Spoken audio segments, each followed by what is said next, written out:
नमस्कार। आज हम पूर्व रेलवे द्वारा जारी किए गए करेक्शन स्लिप 25 पे चर्चा करेंगे। यह करेक्शन स्लिप पहले जारी किए गए एडवांस करेक्शन स्लिप का संकलन है। सबसे पहले पुराने नियमों के अनुसार हमें दिन में टेल बोर्ड और रात में टेल लैंप लगाना पड़ता था, परंतु अब दिन या रात दोनों ही समय में टेल लैंप लगाया जाएगा, जिसे लास्ट व्हीकल इंडिकेटर कहा जाएगा। यदि लास्ट व्हीकल इंडिकेटर खराब हो जाता है या टूट जाता है तो हमें दिन के समय में लाल झंडा लास्ट व्हीकल पे बांधना होगा और रात के समय fixed rate light last vehicle पर लगाना होगा।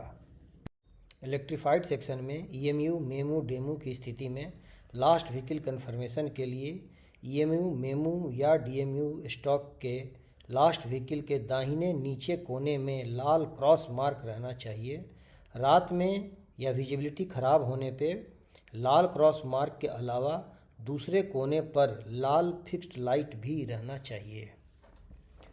एसएलआर या इंस्पेक्शन कैरेज के पीछे यदि किसी व्हीकल को लगाया जाएगा तो एसएलआर या इंस्पेक्शन कैरेज के इनबिल्ट रेड लाइट को ऑफ कर दिया जाएगा।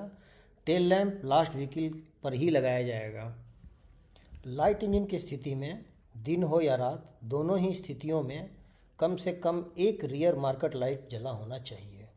यदि दो या अधिक लोको एक साथ कपल होकर जा रहे हैं तो सबसे लास्ट इंजन के पिछले छोर की कम से कम एक मार्कर लाइट जला होना चाहिए।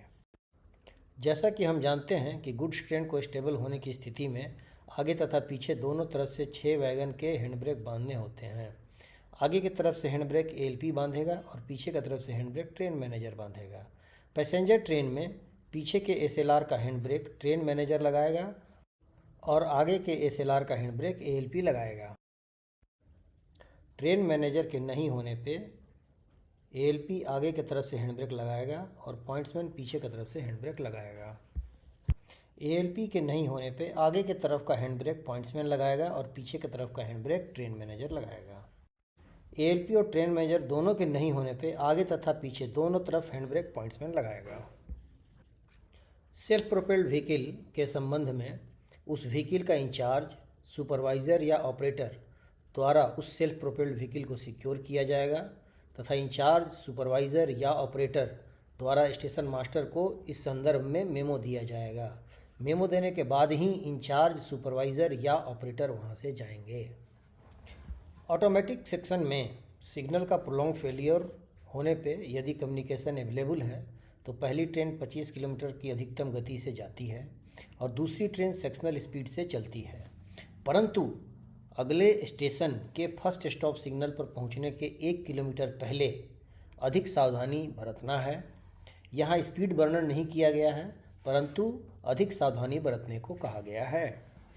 यदि तूफान की चेतावनी मिलती है तो स्टेशन मास्टर लोको पायलट तथा ट्रेन मैनेजर से संपर्क करेगा। यदि संरक्षा खतरे में है तो ट्रेन को रोक देगा। किसी और ट्रेन को लाइन क्लियर नहीं दिया जाएगा। सेक्शन कंट्रोलर और बगल वाले स्टेशन मास्टर को सूचित किया जाएगा। यदि कोई चलती ट्रेन ब्लॉक सेक्शन में तूफान में फंस जाती है तो लोको पायलट गति को नियंत्रित करेगा। यदि संभव है तो अगले ब्लॉक स्टेशन तक जाएगा। कर्व, ब्रिज और एम्बैंकमेंट में ट्रेन को नहीं रोकना है। यदि मिड सेक्शन में ट्रेन रोकी जाती है तो GR 6.03 के अनुसार प्रोटेक्शन करना है।